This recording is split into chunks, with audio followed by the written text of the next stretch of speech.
咲ちゃん、最近の卓球ショップの光景、改めてどう思う？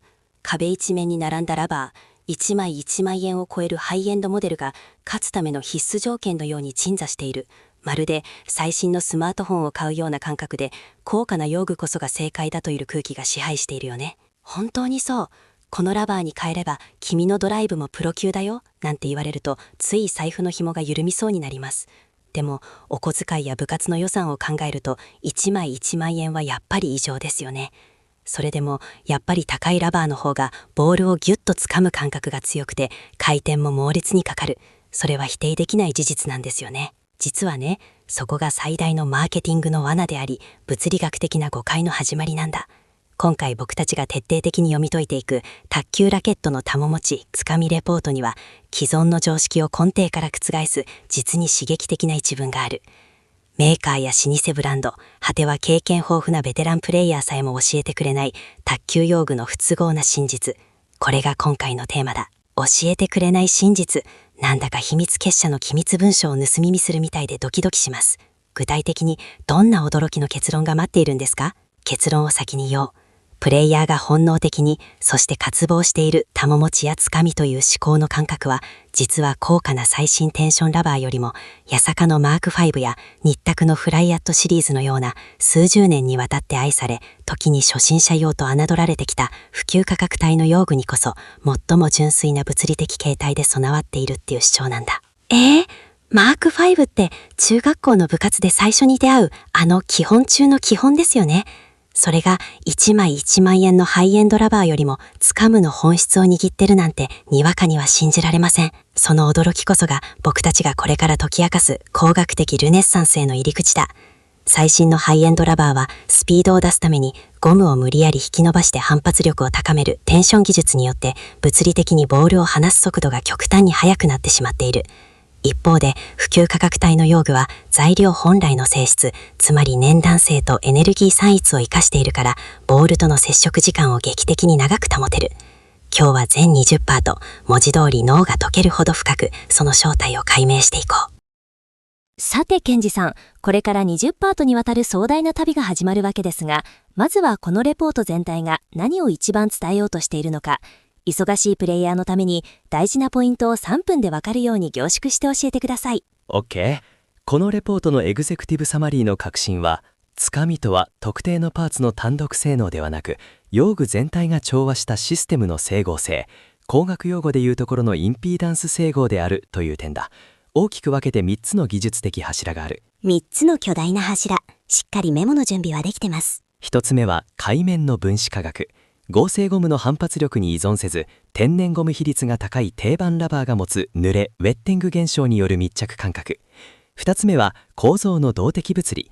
木材5枚合板の広域なしなりと、ラバーの粒が物理的に折れ曲がる座屈現象のシンクロ。そして3つ目が今回初公開となる調整で魔術。接着剤の積層塗りや重量バランスの微調整によって、安価な用具をプロ専用の特注品以上のフィーリングに引き上げる具体的なハックだ。システムの整合性。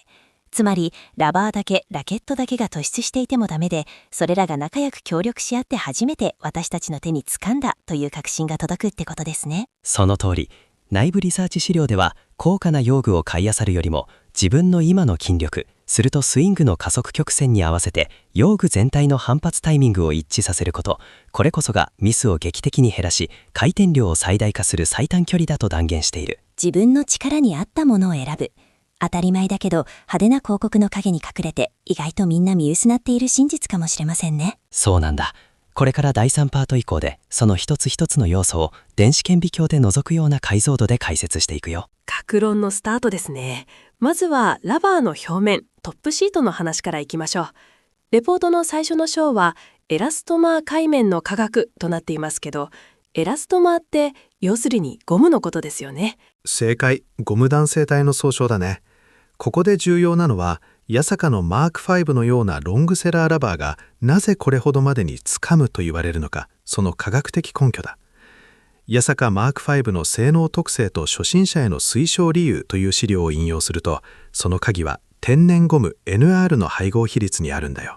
最近のラバーはもっとハイテクな合成ゴムが主役なんじゃないんですか？スピードを出すためには合成ゴム SBR を増やすのが一般的だ。でも天然ゴムにはガラス転移温度が低いという圧倒的なメリットがある。これがつかみに直結するんだ。ガラス転移？急に難しくなりましたよ、ケンジさん。簡単に言うとね、天然ゴムは冬の寒い体育館でもカチカチに固まらず、常にしなやかさを保てる性質があるんだ。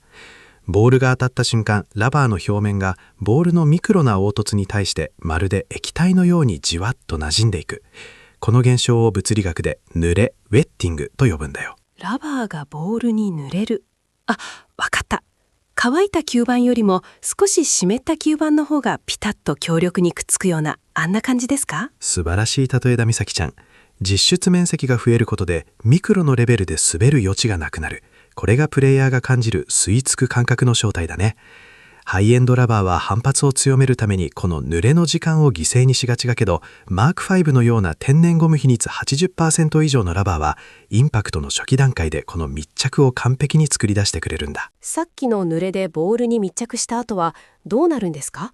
ただくっついてるだけじゃボールは飛ばないですよね。ここでヒステリシス摩擦というゴム特有の魔法が登場する。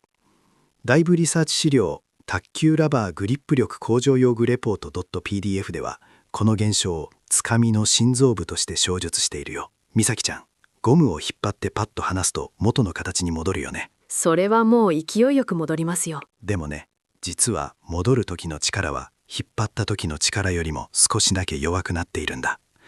その失われたわずかなエネルギーは熱として逃げている。これをヒステリシスドス、履歴損失というんだよ。エネルギーが逃げちゃうなんてなんだかもったいない気がしますけど。卓球においてはこれが最高のごちそうなんだ。ボールがラバーに食い込んだ時、このエネルギーロスがあるおかげでラバーはボールをすぐに弾き返さずに一瞬だけ粘って保持することができる。これが脳に伝わると、あ、今ラバーがボールをしっかり掴んでいるという確信に変わるんだ。なるほど。パチンとすぐに弾いちゃうんじゃなくて、ラバーがボールの勢いを少しだけ食べてくれるから、その分だけ長くボールを持てるんですね。その通り。最新のハイエンドラバーはこのロスを極限まで減らしてスピードを出そうとするけれど、普及価格帯のラバーは適度なロスを設計として残している。だからこそ自分の思い通りにボールを操るコントロール感が生まれるんだよ。この飛ばないからこそつかめるという物理的なパラドックスは卓球における一つの真実なんだ。ケンジさん、レポートでは高弾性ラバーを非常に高く評価していますけど、最新のテンションラバーと物理的に何がそんなに根本的に違うんですか？ここには機械的グリップという極めて重要な概念があるんだ。最新のテンションラバーは製造段階でゴムシートを限界まで引き伸ばした状態で固定している。これ物理学的には常に復元力が最大化されている。いわば爆発寸前の状態なんだ。まるで限界まで引き絞った弓矢が今にも放たれようとしている感じですか？素晴らしい例えだ。だからボールが触れた瞬間に矢が放たれるようにボールを弾き出してしまう。これに対してマーク5やスレイバーのような非テンションラバーは分子差がリラックスしたコイル状になっている。つまりボールが食い込んできた時にさらに変形できる物理的な余白がたっぷりあるんだ。その変形の余白がボールを自分の力で包み込むための時間になるってことですね。そう、ボールが当たった衝撃を分子が解きほぐれることで受け止める。レポートではこれを能動的な包囲、アクティブラップと呼んでいる。ラバーが勝手に仕事をするんじゃなくて、プレイヤーのスイングスピードに応じて物理的にシートがへこむ深さが決まる。この自分でボールを包み込んでいる感覚こそが、将来どんなに速い用具を使ってもボールを自在に操るための基礎感覚になるんだよ。自分の意思でラバーをへこませる。練習で、あ、今深く入ったなって自分でわかることが大事なんですね。ラバーに勝手に弾かせてるうちは、本当の回転のかけ方は見にくいても、掴む本当の深みはわからないってことか。でもケンジさん、今はボールが ABS 樹脂に変わって、昔より硬くて滑りやすくなりましたよね。マーク5みたいな30年前の設計じゃ、今のプラスチックのツルツルした表面には太刀打ちできないんじゃ。そこが多くの人が陥る用具の更新バイアスだ。ニッタクフライアットの製品使用分析を詳細に読み解くと、実は驚くべき事実が見えてくる。ABS 樹脂はセルロイドに比べて表面エネルギーが低く、確かに摩擦係数は下がる傾向にある。しかし、普及価格帯のラバーも実は、名前は変えずに絶え間なく組成の最適化を行っているんだよ。知らない間に中身がアップデートされてるんですか？そう。合成ゴム SBR の分子量分布を調整したり、カーボンの分散度を変えたりして、ABS の硬い表面に対してナノメートル単位の噛み合わせを作るように改良されているんだ。これをトライボロジー、摩擦学の視点で見ると、単にベタベタさせるのではなく、ボールの微細な凹凸に対してラバーの表面が弾性変形を伴って噛み合うインターロッキングが重要になる。天然ゴムの柔軟な濡れと進化した合成ゴムの表面保持力、つまりラバーが勝手に滑るって決めてるんじゃなくて、私たちがどう扱うかなんですね。手入れをちゃんとして正しい角度で当てれば、マーク5でも今のボールをがっちり噛めるってことか。その通り。レポートでも高額な用具に走る前に海面の清潔さを保ち、材料本来の摩擦特性を引き出すことが最優先だとされている。安価なラバーはこの摩擦の基本を学ぶのに物理的に最も整合性が取れた素材なんだよ。さて、シートの表面の次は裏側に隠されたあの粒の話ですよね。ケンジさん、この粒ってただスポンジとつまいでるだけじゃないんですよね。レポートには構造力学なんて難しそうな見出しがありますけど。ここからがエンジニアリングの面白いところだよ。XI オム米がヨーロッパのスポンジシート特性資料をベースに解説しよう。ラバーの粒はトップシートという屋根を支える数千本の細い柱なんだ。この柱の太さ、高さ、配置密度が打球時にボールがどれだけ沈み込むかをミリ単位で決定する。数千本の柱。なんだかラバーの中がギリシャの神殿みたいに精緻な世界に思えてきました。普及価格帯の特に食い込みを売りにしているラバーの多くは低密度配列を採用している。粒と粒の間の間隔をあえて広くすることで一本一本の柱にかかる負荷をわざと大きくしているんだよ。美咲ちゃん、細い柱がまばらに立っている建物と太い柱が密集している建物、どっちが横風でしなりやすいと思う？それはまばらな方ですよね。正解。卓球でも同じだ。少ないスイングパワーでも粒が容易に変形、つまりたわむんだ。これが初心者や中級者がギュッという感触を手のひらで得やすい物理的な理由なんだ。一方で最近のプロ仕様ハイエンドは粒をギチギチに詰め込んで合成を極限まで上げている。それだと相当なインパクトの強さがないと粒が動いてくれず、ただ弾くだけのラバーに感じてしまうんだよ。ケンジさん、レポートにまた難しい言葉が並んでますよ。先端合成に座屈。これ、建築現場の会話じゃなくて、本当に卓球の話なんですか？卓球ラバーも立派な建築構造物だからね。この座屈こそがボールをつかむための最大の物理トリックなんだ。先端合成とは横方向にずれようとする力に対する抵抗力のこと。そして座屈とは柱に大きな垂直荷重がかかった時に耐えきれずにカクッと折れ曲がる現象のことが、粒がカクッと折れ曲がる。それってラバーが壊れちゃってるわけじゃないんですよね。もちろんゴムだから瞬時に元に戻る。でもこのカクッと折れる瞬間こそがドライブで強烈な回転をかけるための究極のつかみを生むんだ。ボールを薄く擦るスイングの初期段階では粒はまっすぐに立って踏ん張る。でもインパクトの圧力が一定値を超えた瞬間に粒が一斉に座屈を起こして倒れるんだ。これによってボールとの実接触面積が爆発的に増え、ボールの表面を包み込むような形になる。アンドロ GTT45 の特性資料でもこの座屈挙動が初心者のミスを減らすって強調されていました。そうなんだ。普及価格帯のラバーはこの座屈が起きる敷位置が一般のプレイヤーの筋力にぴったり合うように設計されている。インピーダンス整合の真髄だね。粒が正確にかつしなやかに折れてくれることで手に今ボールをこれくらいの角度で掴んでいるぞという高解像度の情報が届くんだ。情報が正確だから脳は次の瞬間にスイングを微修正できる。これが安価なラバーが扱いやすいと言われる物理的な根拠なんだ。ドエルタイムってボールがラケットに当たっている時間の長さのことですよね。これが長ければ長いほど掴んでいるってことですか？ケンジさん、どうやったらこの時間を物理的に伸ばせるんですか？それを制御するのが粒のアスペクト比、つまり高さと直径の比率なんだ。レポートではここが非常に詳しく論じられているよ。アスペクト比が大きければ大きいほど、つまり粒が細くて長いほど、横方向の力に対して柔軟になり、ドエルタイムは物理的に延長される。アスペクト比。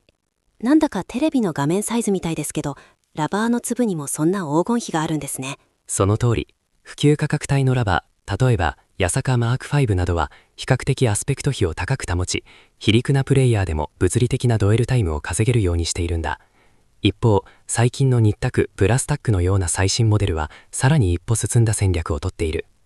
ブラスタック公式 PV、さあここから黒の反撃によれば、あえて粒をやや太く低めに設計しつつ、トップシート自体を極限まで薄くするマイクロレイヤー技術を応用しているんだ。マイクロレイヤー、薄くすることで何が起きるんですか？シート表面でのつかみを維持しつつ、より早く深層のスポンジまでボールを食い込ませるんだ。表面の粒だけで粘るのか、一気に奥のスポンジまで入れて全体でつかむのか、設計思想一つで戦略が180度違う。面白いだろう。レポートによれば、普及価格帯のラバーはこのアスペクト比の調整によって高額なプロ仕様ラバーよりもはるかに長い体感ドエルタイムを初心者にもたらしているんだよ。いよいよラバーの土台、スポンジですね。スポンジってただの柔らかいクッションだと思ってましたけど、ケンジさんの顔を見るともっと深い役割があるんですよね。スポンジは材料力学的に見れば非線形バネと粘性ダンパーの複合体なんだ。レポートではこの2つの役割のバランスがつかみの持続時間を最終的に決定すると説いているよ。美咲ちゃん、スポンジの役割を一言で言えば何だと思う？ボールを跳ね返すパワーですか？半分正解。でももう半分はボールを止めるブレーキなんだ。普及価格帯のラバー、例えばニッタクフライアットソフトやシオムベガヨーロッパはコードが非常に柔らかい設定になっている。これは材料のコンプライアンス、順応性を極限まで高めるためなんだよ。少ないスイングパワーでもスポンジが容易に圧縮されてボールを深くまで迎え入れてくれる。柔らかいスポンジは具体的にどうつかみに貢献しているんですか？ニッタクフライアットシリーズのコストパフォーマンス分析によれば、柔らかいスポンジは打球時の変形量が大きいためボールとの接触面積を増やす濡れ効果を助長するんだ。無理に叩きに行かなくても用具が自動的にボールを包み込んでくれる。この包容力が初中級者が卓球が急に上手になった気がする最大の秘密なんだよ。バネが弾く前にダンパーが衝撃を吸収して掴んでいる時間を作り出しているんだね。ケンジさん、レポートにまた不穏な見出しが。ベテランが教えない真実、底つきって何ですか？なんだか底なし沼にはまれみたいな響きですけど、これは柔らかいスポンジのラバーを使い続けて上達した時に誰もが直面する物理的な限界なんだ。美咲ちゃん、柔らかいクッションを力いっぱい叩いたら中の綿を突き抜けて床の硬い感触が直接手に伝わってことはない？あります。痛ってなるし、クッションの意味がないじゃんって思います。それが卓球でも起きるんだよ。スポンジが柔らかすぎると、フルスイングで強打した瞬間にスポンジが限界まで潰れて、ボールがラケットの木の板、ブレードに直接激突してしまう。これを底つきと呼ぶ。これが起きるとどうなると思う？板に直接当たったらすごく飛ぶんじゃないですか？逆なんだ。スポンジの掴むという機能がその瞬間だけ完全に死んでしまうんだ。衝撃を吸収できなくなり、ボールは制御不能になってつるんと滑り、ネットに突き刺さるか、あらぬ方向に飛んでいく。内部リサーチ資料では、スイングが速くなってきたら、勇気を持ってスポンジ高度を上げるべきだと警告しているよ。硬いスポンジの方が強打した時には、より深く、より強く掴んでくれるからね。柔らかいラバーは、初心者には掴めるけれど、上級者のパワーでは掴めなくなるというパラドックスがあるんだ。これが、ベテランが初心者にとりあえず柔らかいのでいいよと言い続けて、その後のステップアップを教え忘れる最大の落とし穴なんだよ。スポンジを顕微鏡で見ると小さな穴がたくさんありついていますよね。あれってただの製造上のムラじゃないんですか？それとも空気が入ってるから弾むのかな？あれは独立気泡といって一つ一つが密閉されたミニチュアの空気の部屋なんだ。ここで起きるのがニューマチック、空気圧効果だね。この設計が現代のラバーの性能、特に掴んでから離すリズムを分けているんだよ。空気圧。なんだか自転車のタイヤやスニーカーのエアクッションみたいでかっこいいですね。まさにその通り。最新のニッタックブラスタックはこの気泡の設計がスマジンだ。2026春夏新製品ニッタック社員おすすめ紹介の動画でも絶賛されていたけど、気泡の壁にカーボンブラックを配合して補強し、壁そのものを強くしているんだよ。これによって柔らかい打球感なのにボールが食い込んだ瞬間に力強く押し戻すつかみと弾きの両立を実現している。穴の壁を強くして何がいいんですか？衝撃を受けた後にボールを押し戻す復元力が格段に強くなるんだ。ただボールを掴んで止めるだけでなく、掴んだ瞬間にエネルギーを蓄え、それを効率よく回転とスピードに変換できる。気泡が大きいほど、ボールを引き込む有効ストロークが増し、プレイヤーに精神的な余裕を与えてくれる。普及価格帯のラバーでもこの気泡構造を工夫することで、1万円超えのラバーに負けないリッチな打球感を作り出しているんだ。この目に見えない空気のバネこそが、打球感に高級感を与えている正体なんだよ。いよいよラケット本体、ブレードの話ですね。レポートでは、安価な用具構成において、玉持ちの主役は実はブレードである、と断言されています。ケンジさん、ラバーよりラケットの方がつかみには重要なんですか？相互作用の結果ではあるけれど、物理的な接触時間のベースラインを作るのはブレードだね。特に木材5枚合板は卓球における玉持ちの聖域と言ってもいい存在だ。しなりこそが最強のツールなんだよ。5枚合板ってビクタスのスワットとかバタフライのコルベルとかですよね。カーボン入りの高いラケットより掴む理由って構造的に何なんですか？木材5枚合板のしなりと玉持ちに関する構造力学的考察という資料によれば、特殊素材を含まない薄い木材ブレードはインパクトの瞬間にラケット全体が弓のように大きくしなるんだ。カーボンラケットは剛性が高すぎてしならないから、ボールを点でパチンと弾いてしまう。でも5枚合板は板全体が曲がることでボールを線で運ぶんだよ。弓矢みたいに一度溜めてから放つ感じですね。その通り、専門的にはヤング率が低い素材ほどこの柔軟なしなりを発揮しやすい。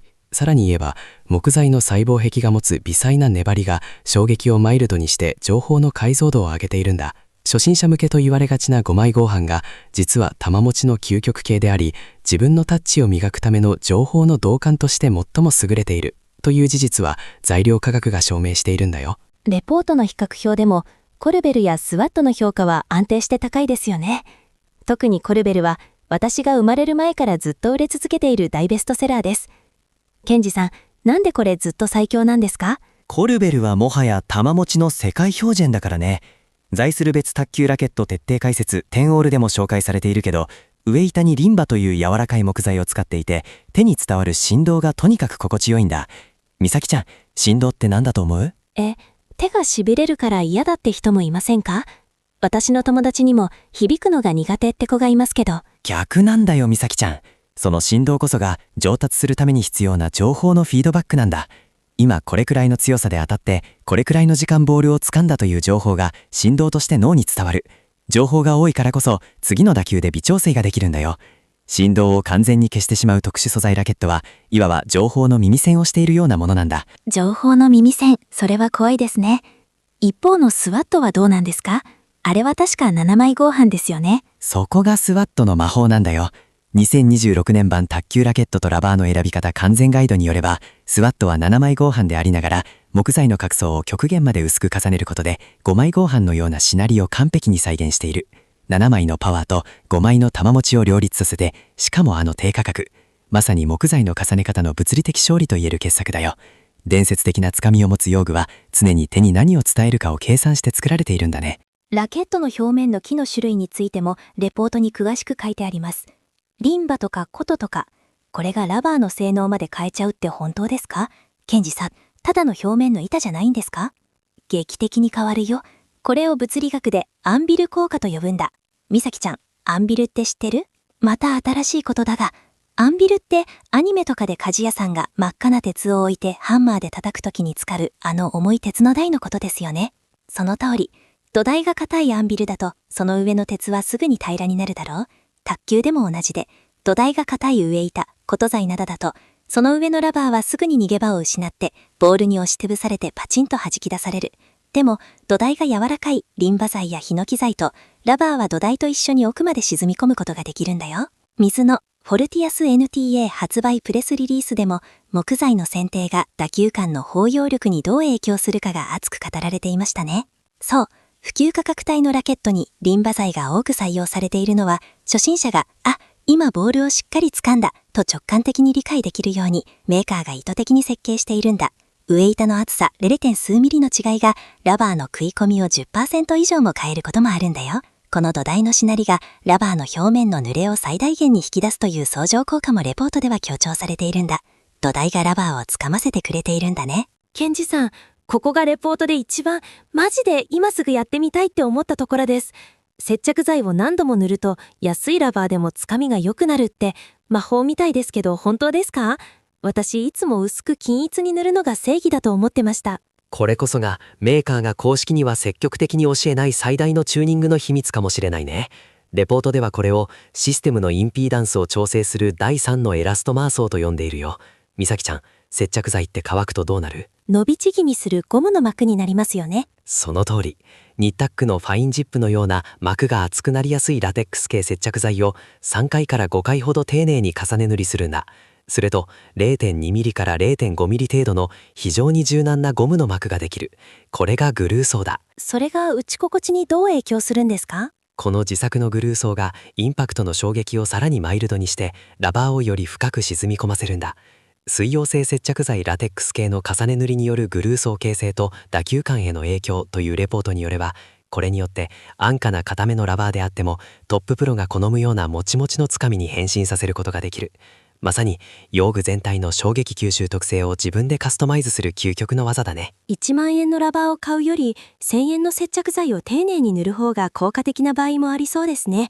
なんだか科学の実験みたいでワクワクしてきました。つかみを語る上で最後はやっぱり用具と人間をつなぐ自分の手の話ですよね。ケンジさん、グリップの太さとか形ってそんなにつかみに関係するんですか？手が痛くならなきゃいいくらいの感覚でした。素晴らしい視点だね、美咲ちゃん。どれだけ用具自体が物理的に優れていいとしても、それを握る手が情報を正しく受け取れなければ宝の持ち腐れだ。水の SFL グリップ及びエルゴノミクス設計によるコントロール性向上であったとしょうだね。水野の SFL スリムフレアグリップがレポートで紹介されています。これ私の部活の友達も細くて握りやすいって大絶賛してました。ジュニア選手や女性にとって太すぎるグリップは握りしめる力を過剰に使いすぎてしまい、結果として手がつばばる、こわばる原因になるんだ。手が固まると繊細なつかみの感覚信号が脳に届かなくなる。逆にグリップが手のひらに隙間なくフィットすることで、ブレードのしなりという微細な振動情報が 100% 正確に神経へ伝わるようになるんだよ。用具選びは最後は自分の手との最高の相性を探す旅に帰ってくるんですね。手がリラックスしているからこそボールのわずかなつかみの変化に気づける。レポートでも正しいグリップ選びが物理現象を感覚として定着させる鍵であると結論付けているよ。これ上達のための盲点でした。さあ、これまでの膨大な知識を総動員した最強のコスパつかみ構成を教えてください。ケンジさん、これがあれば私、もう高い用具を羨ましがらなくて済みます。レポートが提案する2026年時点の初心者中級者向け黄金パターンを3つ紹介しよう。1つ目、基礎を完璧にマスターするディープホールドセット。SWAT5PW という最もしなる5枚合板にアンドロの GTT45 を合わせる。接着剤はファインジップを3度塗り。これはもうボールがラケットに吸い付いて離れない感覚を誰でも嫌というほど体感できる。将来どんなテンションラバーを使っても掴む感覚がずれなくなる。いわば教科書のような構成だね。2つ目、中級者への階段を上るバランスマスター。定番のコルベルにバタフライのロゼナを合わせる。安定したしなりとラバーの許容性が多少のスイングの乱れを全部カバーして掴みに変えてくれる。ミスが減るから思い切って自分のフルスイングができるようになるんだ。3つ目、現代のスペード卓球に低予算で挑むハイブリッドグリップ。ニッタックのフライアットカーボンにマーク5圧を合わせる。カーボン入りの速いラケットにあえてマーク 5？ これ一見アンバランスな気がしますけど。そこがミソだよ。カーボンの直線的なスピードをマーク5の天然ゴムの濡れで手なずける。これは2026年版卓球ラケットとラバーの選び方完全ガイドでも限られた予算で最大の結果を出すための非常に賢い選択だと評価されているよ。ケンジさん、2000パートにわたる夏すぎる解説、本当にありがとうございました。つかみの正体が魔法や思い込みじゃなくて、ちゃんとした物理と科学の積み重ねだってことが心の底から理解できました。よかった。今日の話をまとめるとこういうことになるね。1、表面の濡れとヒステリシスでまずはボールを確実に密着させる。2、粒の座屈と板のしなりで物理的な接触時間を極限まで稼ぐ。そして接着剤やグリップの微調整でその感覚を自分専用に研ぎ澄ませる。この3要素さえ抑えれば1枚1万円のラバーを追いかけ回さなくてもプロ顔負けのつかみは手に入るんだよ。高価な用具を買う前に目の前の物理法則を見直せ。これ、私の卓球人生の格言にします。自分のスイングスピードが用具のつかむタイミングに合っているか、これからは常に問いかけながらプレイします。普及価格帯の用具って本当は誰にでも開かれた物理の教科書だったんですね。最後になりますが、ケンジさんからこれから用具選びに悩むプレイヤーのみんなへメッセージをお願いします。用具選びは自分自身との終わりのない対話だ。メーカーがこう宣伝しているからとか、みんなが使っているからじゃなく、自分の手が、自分の脳が、今確かにボールをコントロールできていると感じているかどうかを一番大切にしてほしい。もし自分の感覚がわからなくなって迷子になったら、いつでもマーク5や5枚5番という偉大な故郷に帰ってくればいいんだ。